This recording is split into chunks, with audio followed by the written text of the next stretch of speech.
they Yeah, working? fabulous. So thank you very much, Emma, and thank you for this opportunity generally.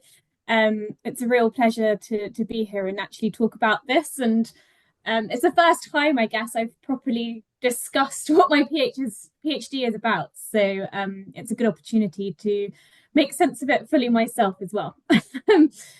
So as Emma has mentioned, my PhD is part funded by the University of Gloucestershire, but also One Gloucestershire.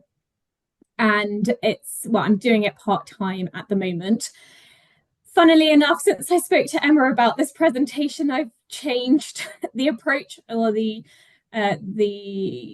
title, working title, should we say, of the PhD. So it's already changed. That's one of the challenges that I faced, and I'll discuss that later on. So it's currently sitting as Crafting Cancer Survivorship: Muslim Women's Perspectives on Life and Remission in Gloucestershire. And like I said, I'll explain why the change has happened later on. Um, but I thought I would start by sharing a quote with you, Oh, and it reads. sorry. I'll change it I'll carry on. I hope if that was a question, please let me know. But yeah, the quote reads: 2 months into remission, and I have realised that sometimes the journey you face with cancer does not simply end when you get the all clear. Instead, I find myself living in complete fear and confusion. The reality of what happened over the last 7 months has hit, and I now lay still, in a bubble, watching the world below me travelling and functioning at a pace I cannot even imagine popping myself into. It took me a great deal of time to come to terms with the fact that I was a cancer patient. Then, for a long time, I was only that, a 20-year-old cancer patient. Now in remission, I am struggling to figure out who I am. On paper, I am well. Off paper, I'm lost. It would appear to me that life without cancer is actually harder than with it. And the reason I'm sharing that quote is because, interestingly enough, it was written by me. It was written by me during my cancer experience. I was aged 20 when I was diagnosed with Hodgkin's lymphoma, which is a type of blood cancer. I underwent 6 to 7 months of chemotherapy because the first regime did not work. And I took a year out of my university studies where I was studying social anthropology. And the reason I've shared that quote is because that is the driver behind why I wanted to undertake a PhD. I found that cancer dominated my life for a very long period after I received the all clear. A changing or a, it stopped controlling my every thought process, should we say, when my hair grew to a length that when I recognized myself in the mirror, to a length that I recognized myself in the mirror. And although it's not as prominent in my life as it once was, it definitely still features heavily in my life, in that sometimes I have nightmares that the lymphoma's returned, or I a couple of years ago started facing migraines and I'd convinced myself I had a brain tumor. So the reason I'm sharing this with you is because the driver behind this PhD and why I'm interested in this topic is because I'm fascinated by this question of, does the journey with cancer ever end? And my first sort of stab at answering that question was through my undergraduate primary based research dissertation, which I titled Negotiating Survivorship in the Lymphoma Village of the Sick, where I'd spent a whole month attending lymphoma support group sessions with older lymphoma patients aged 60 to 80 years of age, and wrote up sort of, I guess, how they were negotiating survivorship after cancer. And I'd concluded that although they claimed that cancer was no longer a part of their life and that they were only attending these support groups to support others, the support group was used as a space through which to receive support themselves. And they were, or I concluded that they had repositioned suffering to deal with their cancer, and that actually fundamentally their cancer had changed their outlook on how they viewed their lives and how they organized their lives. And consciously or unconsciously, both them and I were living in this sort of liminal state where we were either waiting for the cancer to return or we were going to die of something else. And we were we'd taken up this rehabilitation narrative of sick, help, as if cured. And that's why, or that was sort of the trigger to delve deeper into this and really try and find out how other groups of people make sense of life in remission. And what the research is showing so far is that the endorsement and acceptance of survivorship isn't uniform across different groups. So, for instance, Matthews in 2000 found that many women in an African American breast cancer support group had turned to religion to help conceptualize themselves post-cancer, and believing that they were saved from cancer from a religious perspective.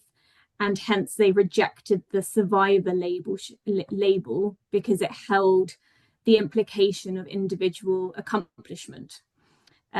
Whereas Ramirez has found that those suffering with colorectal cancer can rebuild personhood through the process of identity management, whereby they're considered normal to themselves if their appliance, their stoma bags, are hidden from public view.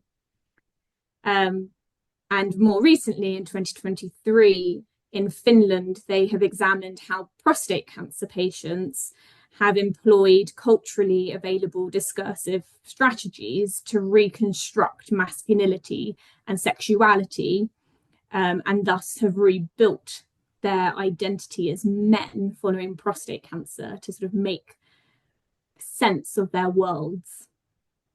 So that's sort of the context, and I guess just a snippet into how different community groups seem to be rebuilding their lives after cancer and crafting survivorship so that it's meaningful for them. And I guess what I find really interesting is that everyone's doing it so differently, and I love comparing or learning about my own experience through the experiences of others.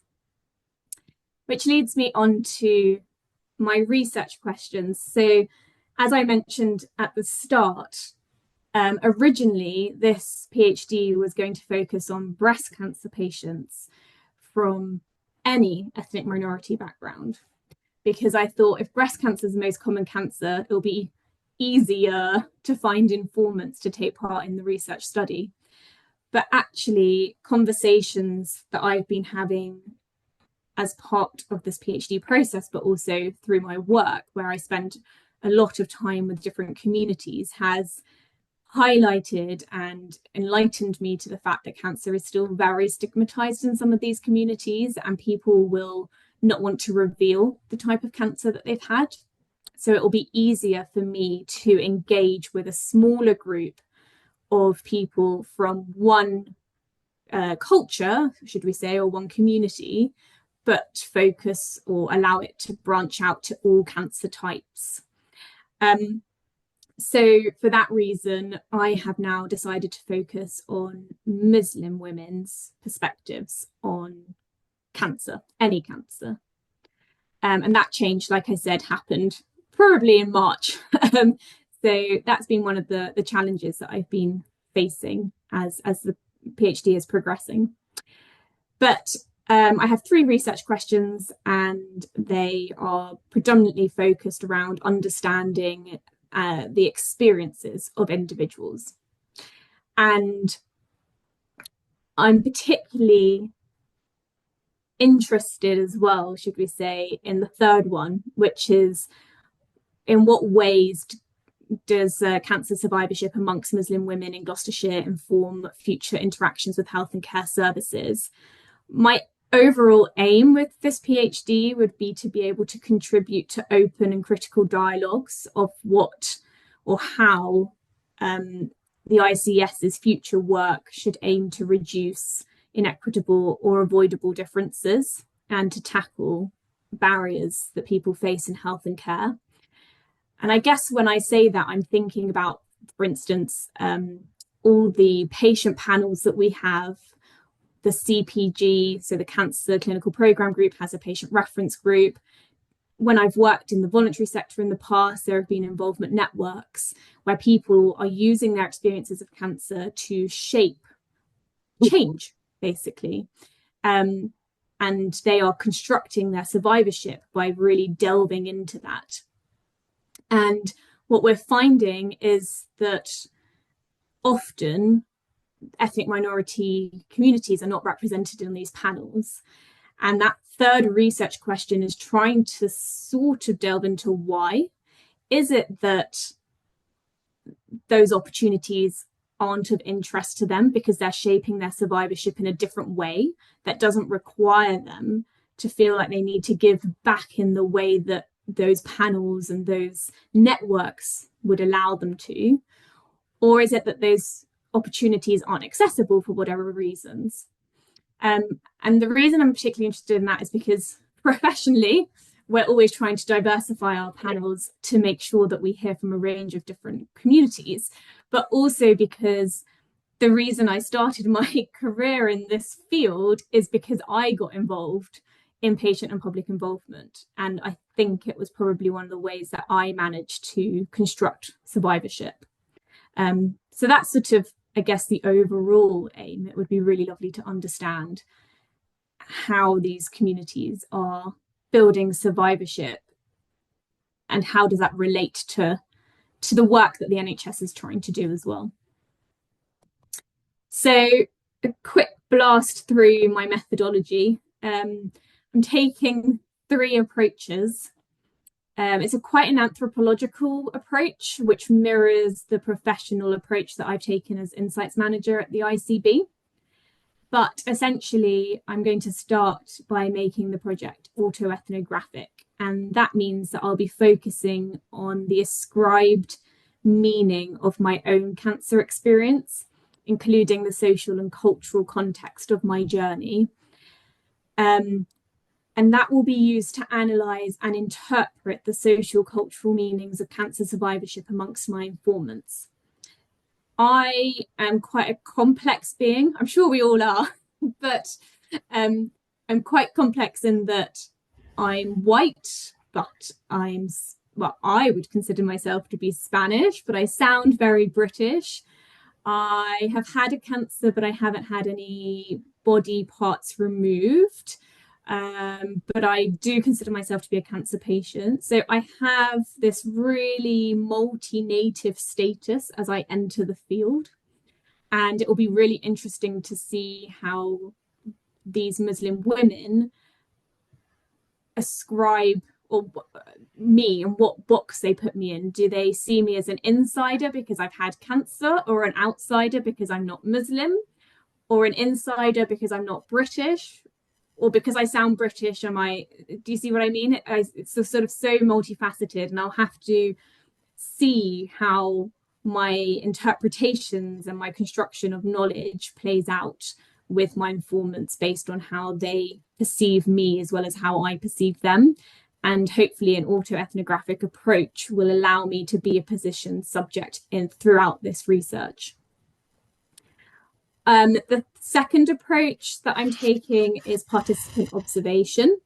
So I am hopefully going to put together a peer support group with no more than 10 Muslim women, and we will meet over a prolonged period of time, probably between 12 and 18 months, and we will meet to be decided, but I would hope once a month, but I'm going to let the women decide how often we meet.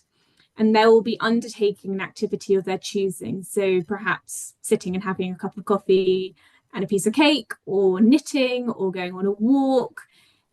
I'm going to give ownership of what the peer support group looks like to the women that take part in this research project. And the idea is that through this peer support group, we'll create a space for trust to be built amongst myself and the informants.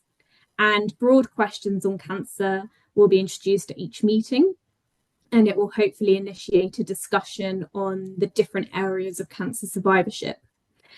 And the reason why I wanted to be quite a creative space is that we have seen through other research that creative activities provide a relaxed and enjoyable setting for people to openly converse, and this should hopefully produce deeper knowledge.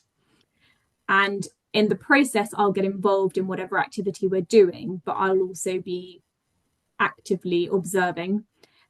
So capturing the emotions and the descriptions between the informants and the conversations that are being had. So yeah, that's sort of something that's going to be created in the near future with hopefully, no more than 10 women. And then finally, I will be conducting some semi-structured interviews with the informants who took part in the peer support group. And these interviews will only be conducted once rapport has been built with the individuals, and only with the peer support group members that wish to be interviewed. But they will be individual interviews, so not in a group setting. So hopefully this will either confirm some of the things that they've been raising in the group setting, or it might contradict what they say, what they have said. So the interview schedule will hopefully confirm, complement, or question the insights that I've gathered through participant observation. And again, the interviews will be conducted where the individuals wish, at a time that suits them, etc., to try and break down as many barriers and power relationships as possible. So then finally, where am I? So I'm a year into a 6-year part-time PhD. I am currently working on my ethics form and my project proposal form, which I'm hoping to have completed by early May.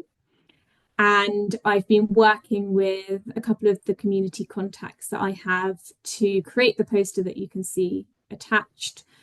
And hopefully they will help to cascade that across to different Muslim women across Gloucestershire to see if anyone would like to be part of this peer support group. So that will be the recruitment process that will take place between May and June, ready to start the research in June, July time, hopefully. So when the weather is nice and people are willing to come out of their houses to talk.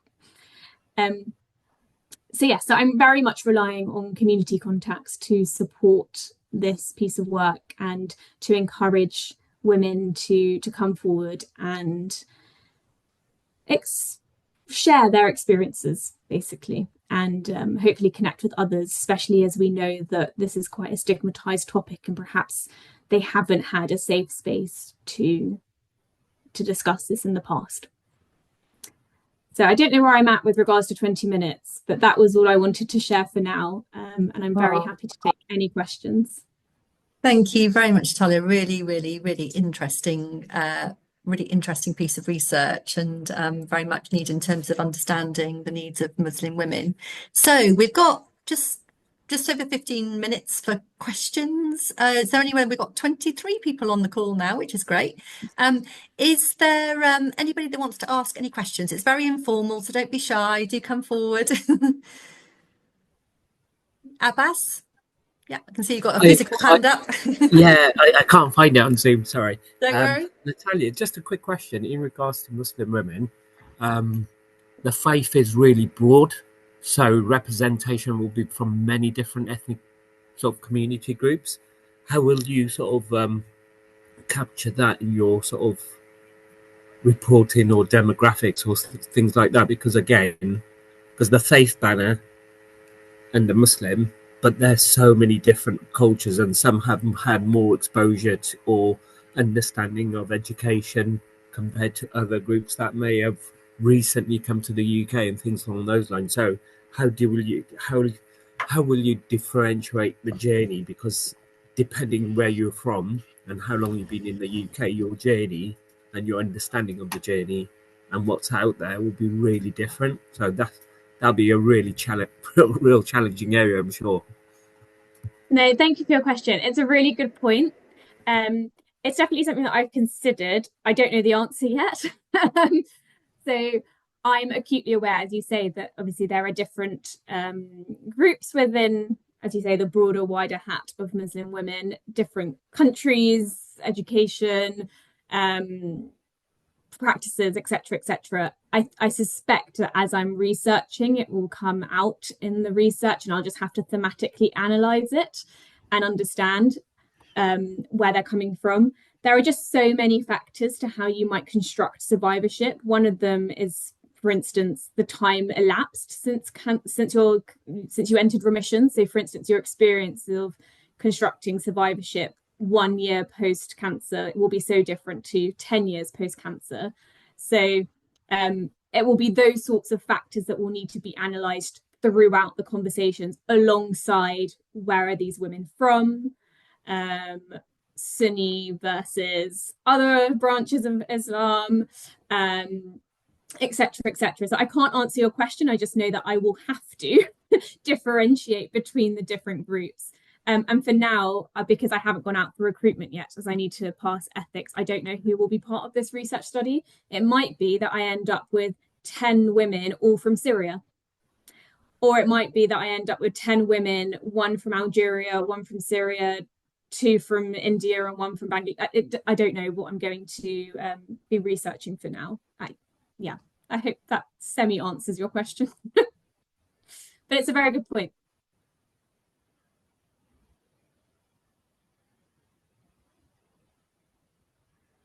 Sorry, must unmute myself. We've said a little thing flashed up. We've got 10 minutes at 25 past. So, but I've got a question from Rachel. And there's also a question in the chat, Natalia. So if I go to Rachel first, fire away, Rachel.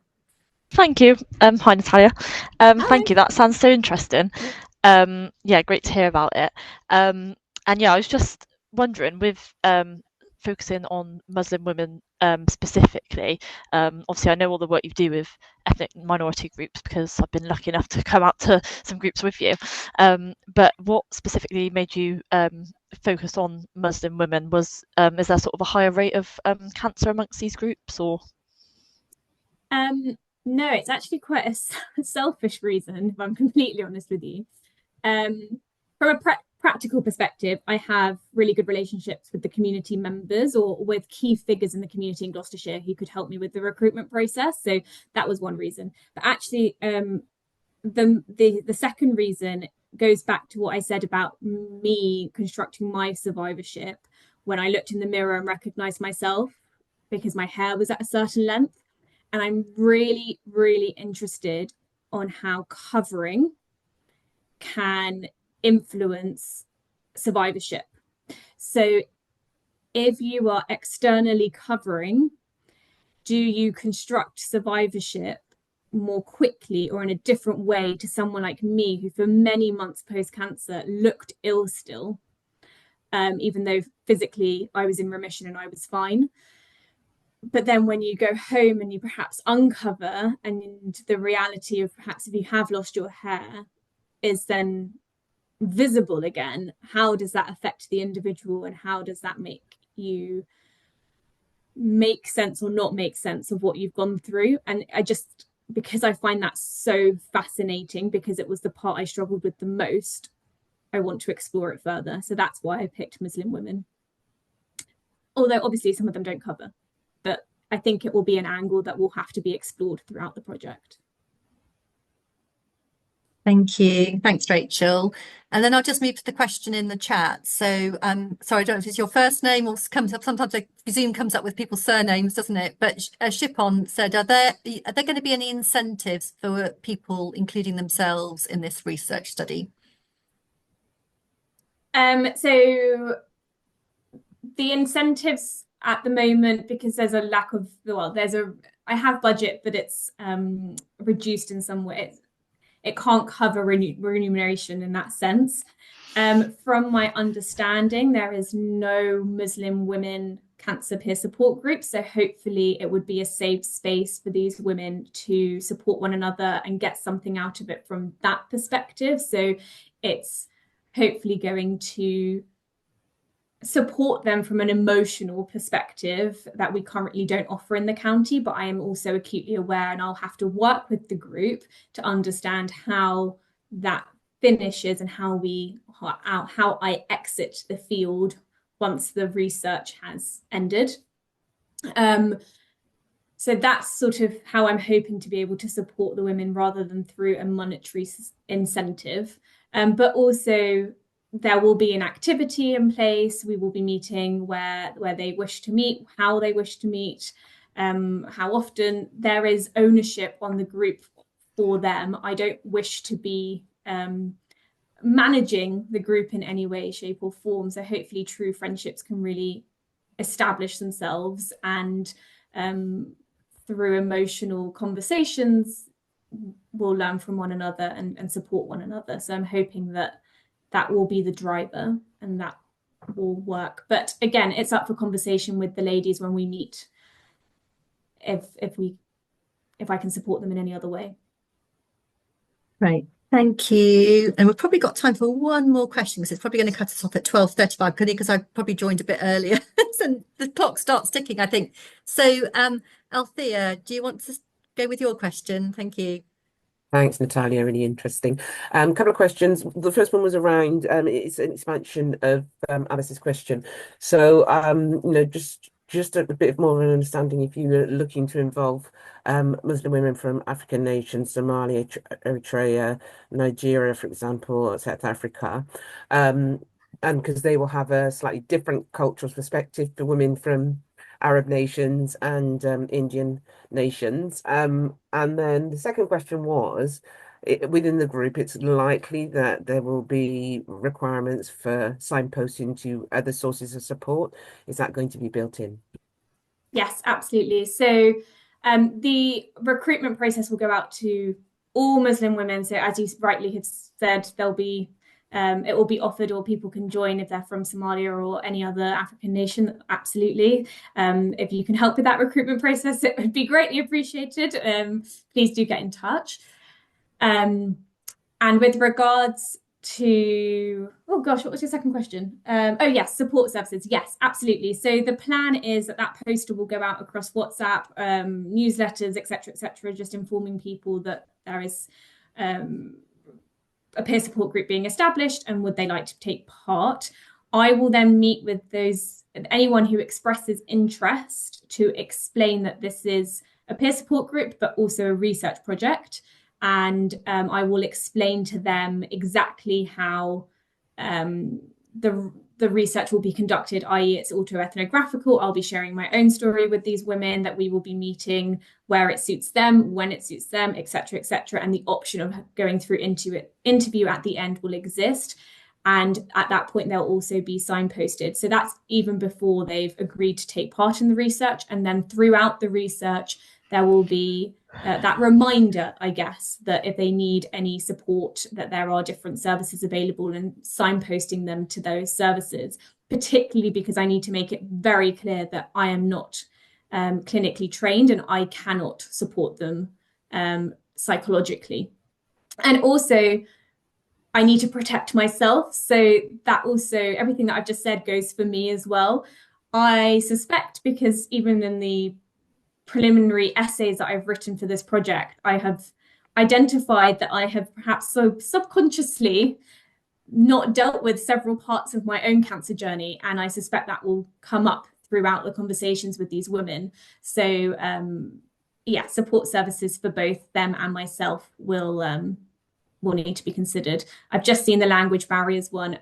One of the issues one of the requirements will have to be a basic level of English, because I won't be able to pay for translation and interpretation for the peer support group. Thank you. Thanks for quickly replying to that one as well. I'm just conscious of time and not ending it dead like we were mid flow. So thank you. I'm guessing, Natalia, if anyone's got any questions, obviously, if you want to pop your email address in the chat, that would be great. And obviously any offers of support from the contacts that you have, because we're a large county, aren't they, in terms of any community groups that you have connections to, would be really appreciated. I just popped in the chat as well, just as a little reminder, with the next, I'll publicise it after today. But our next research hub is by one of the lecturers at University of Gloucestershire. She's, I think, coming towards the end of her PhD, actually. She's doing it on the blood scandal and the intergenerational perspective. So that'll, again, quite really interesting topic. And then we've actually booked the June one in as well, which is going to be Ollie Old, who's one of the gastroenterologists at GHFT. He's going to be talking about one of the kind of national studies that we've taken part in, which is just coming out for publication. So we're trying to kind of vary the content, but please do send any suggestions through of any topics that you'd like covered, or you're aware of some amazing research that we've been doing in the county. So but just wanted to thank you very much. It's probably going to cut us dead any second now, but yeah, thank you. And please do encourage colleagues. It's really informal. I'll share the Zoom link, so please do share this on your networks when I kind of write back out to you, either later on today. If not, it'll be early next week with the details of the May Research Hub. But thank you very much for coming, everybody, and hopefully enjoy the rest of your day.